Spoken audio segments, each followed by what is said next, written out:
प्यारे भैया बहन, आज का दिन आपको मंगलमय हो। कक्षा 10 विषय इतिहास, यूरोप का राष्ट्रवाद में आज हम लोग पढ़ेंगे क्रांतियों का युग, जो 1830 से 1848 तक का समय है। देखिए, जैसे जैसे रूढ़िवादी व्यवस्थाओं ने अपनी ताकत को मजबूत बनाने की कोशिश किया, यूरोप के बहुत सारे क्षेत्रों में उदारवाद और राष्ट्रवाद को क्रांति से जोड़ करके देखा जाने लगा। इटली और जर्मनी के राज्य, ऑटोमन साम्राज्य के सूबे, आयरलैंड, पोलैंड जैसे बहुत सारे क्षेत्र थे। इन क्रांतियों का नेतृत्व करने वालों में उदारवादी और राष्ट्रवादियों ने किया, जो लोग क्या थे, शिक्षित थे और मध्यम वर्ग के विशिष्ट लोगों में से थे ये लोग। देखिए, इन विशिष्ट लोगों में प्रोफेसर, स्कूल के अध्यापक, क्लर्क और वाणिज्य व्यापार में लगे मध्यम वर्ग के लोग शामिल थे। 1830 ईस्वी की क्रांति के परिणाम स्वरूप बुर्बो राजा, जिन्हें 1815 के बाद रूढ़िवादी प्रतिक्रिया के दौरान सत्ता पर बहाल किया गया था, सत्ता में लाया गया था, क्रांतिकारियों ने उसको एक सिरे से उखाड़ कर फेंक दिया, एक सिरे से उसे खारिज कर दिया। उसके जगह पर संवैधानिक राजतंत्र की स्थापना कर दी गई, संविधान के अनुसार कायम किया गया। इसके बाद फ्रांस में लुई फिलिप की सत्ता स्थापित हुई और एक बार की बात है कि मेटरनिक ने एक घोषणा करते हुए कहा हुआ था, टिप्पणी किया था कि जब फ्रांस छींकता है तो बाकी यूरोप की सर्दी जुकाम हो जाता है। यानी यूरोप का जो फ्रांस क्षेत्र है, उससे ही सारा फ्रांस को देख रेख होता है। इसके कहने का पीछे यही भाव है। जुलाई में वहाँ एक क्रांति हुई ब्रुसेल्स में, तो जुलाई क्रांति से ब्रुसेल्स में विद्रोह भड़का, जिसके परिणाम स्वरूप United kingdom of the Netherlands से उसे अलग हो गया, वह अलग थलग कर दिया गया। एक घटना घटी जिसने पूरे यूरोप के पढ़े लिखे वर्ग में राष्ट्रीय भावनाओं का संचार कर दिया। वह घटना क्या थी?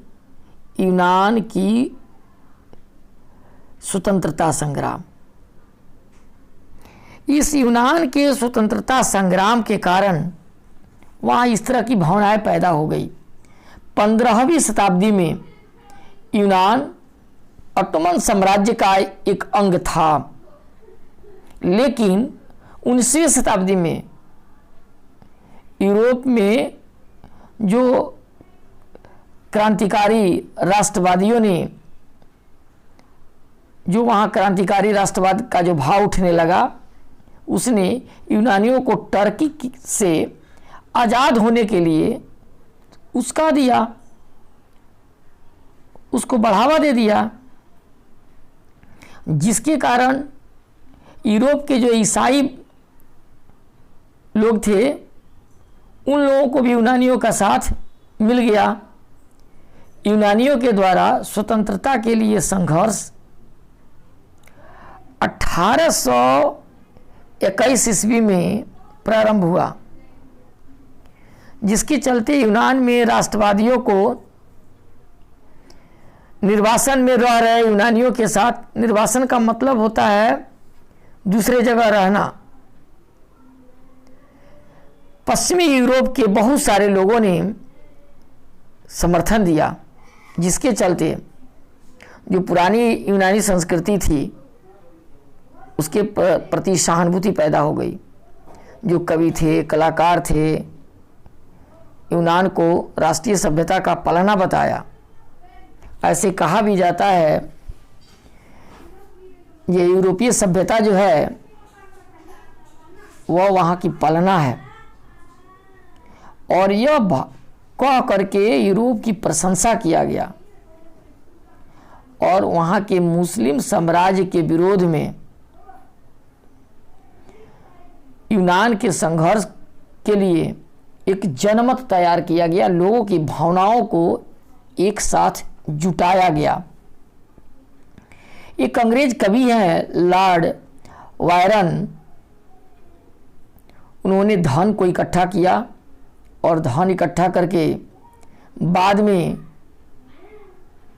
युद्ध लड़ने गए, और उसी युद्ध में 1824 में बुखार होने के कारण उनकी मृत्यु हो गई। अंत में 1832 की कुस्तुनतुनिया की संधि हुई, और उस संधि के कारण यूनान को एक स्वतंत्र राष्ट्र की मान्यता प्रदान कर दिया गया, एक स्वतंत्र राष्ट्र बनाया गया। अब हम आपको बताते हैं रोमानी कल्पना और राष्ट्रीय भावना। देखिए, राष्ट्रवाद का विकास जो है केवल युद्ध करने से नहीं, केवल क्षेत्र विस्तार से नहीं होता है। राष्ट्र के विचार के निर्माण में संस्कृति की एक अहम भूमिका है। कला, काव्य, कहानी, खिस्से, संगीत सभी राष्ट्रवादी भावनाओं को गढ़ने में, उसको व्यक्त करने में सहयोग देता है। रूमानीवाद को देखिए, जो एक ऐसा संस्कृति आंदोलन था जो एक खास प्रकार के राष्ट्रीय भावना का विकास करना चाहता था। जो रूमानी कलाकार थे, जो रूमानी कवि थे, वो कवि ने अनेक प्रकार के तर्क दिए, अनेक तरह के तर्क प्रस्तुत किए हैं। इसमें क्या क्या था? तर्क वितर्क और विज्ञान की महिमा का खंडन करके उसके स्थान पर सांस्कृतिक विचारधारा को महत्व दिया गया। सांस्कृतिक आंदोलन में भावनाओं, अंतर्दृष्टि और रहस्यमयी भावनाओं पर बल दिया गया।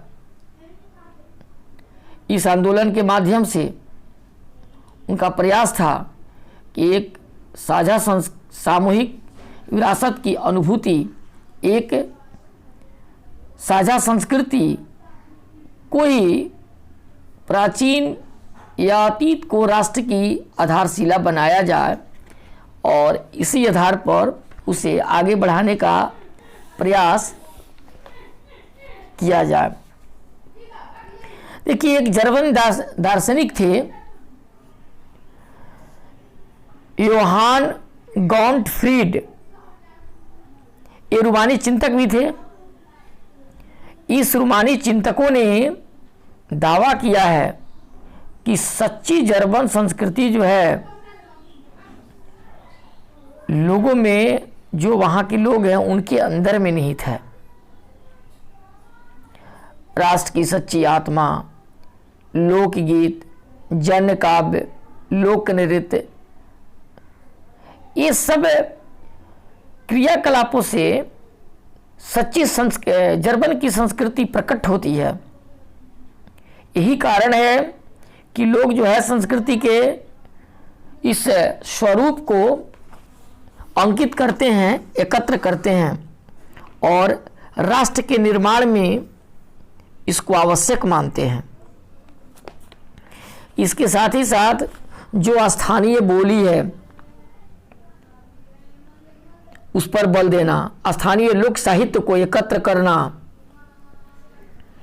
केवल प्राचीन राष्ट्रीय भावना को वापस लाना ही नहीं था, बल्कि आधुनिक राष्ट्रीय संदेश को अधिक से अधिक लोगों तक पहुंचाना भी था। ये राष्ट्रीय संदेश अधिक से अधिक लोगों तक पहुंचे।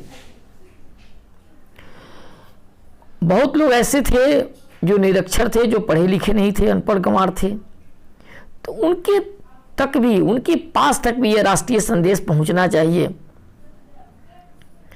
और यह पोलैंड पर सर्वाधिक रूप से लागू होता है। 18वीं सदी के अंत में रूस, पर्शिया, ऑस्ट्रिया जैसी बड़ी बड़ी शक्तियां मिल करके यह बांट दी थी, विभाजित कर दिया था कि पोलैंड जो है अब स्वतंत्र भूक्षेत्र नहीं रहेगा। संगीत और भाषा के माध्यम से राष्ट्रीय भावना वहां जिंदा रखी गई थी। कैरोल कुर्पिस्को ने राष्ट्रीय संघर्ष का अपने ऑपेरा और संगीत से गुणगान किया। पोलिनेस, माजूर्का जैसा बहुत सारे लोक नृत्य थे। इन सभी लोक नृत्यों को वहाँ के राष्ट्र का प्रतीक बनाया गया और राष्ट्र के प्रतीक में उसको बदल दिया गया। भाषा को अगर देखा जाए तो भाषा ने भी राष्ट्रीय भावना के विकास में अपनी भूमिका निभाया है। रूसी कब्जे के बाद में पोलिश भाषा को स्कूलों में से बलपूर्वक हटाया गया और उसके जगह पर रूसी भाषा को लाकर लादा गया। पोलिश भाषा को हटाकर रूसी भाषा जबरदस्ती लादना। 1831 में रूस के विरोध में एक सशस्त्र विद्रोह हुआ, लेकिन अंतिम तक इस विद्रोह को कुचल दिया गया। इसके बहुत सारे सदस्य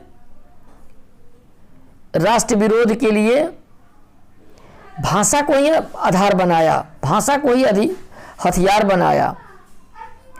चर्च के आयोजन, संपूर्ण धार्मिक शिक्षा में पोलिश का इस्तेमाल किया गया, जिसका परिणाम हुआ कि बड़ी संख्या में पादरी और बिशप को जेल में डाला गया। रूसी अधिकारियों ने उनको सजा दिया और सजा देते हुए उनको साइबेरिया के क्षेत्र में भेज दिया। रूसी भाषा का प्रचार करने से जो इनकार कर दिए थे। पोलिश भाषा रूसी प्रभुत्व के विरोध में संघर्ष के प्रतीक के रूप में देखा जाने लगा। तो इस प्रकार से यह कार्य संपन्न हुआ। आज के लिए इतना ही शेष। अब आगे के भाग को हम लोग अगले दिन लेकर के उपस्थित होंगे। धन्यवाद।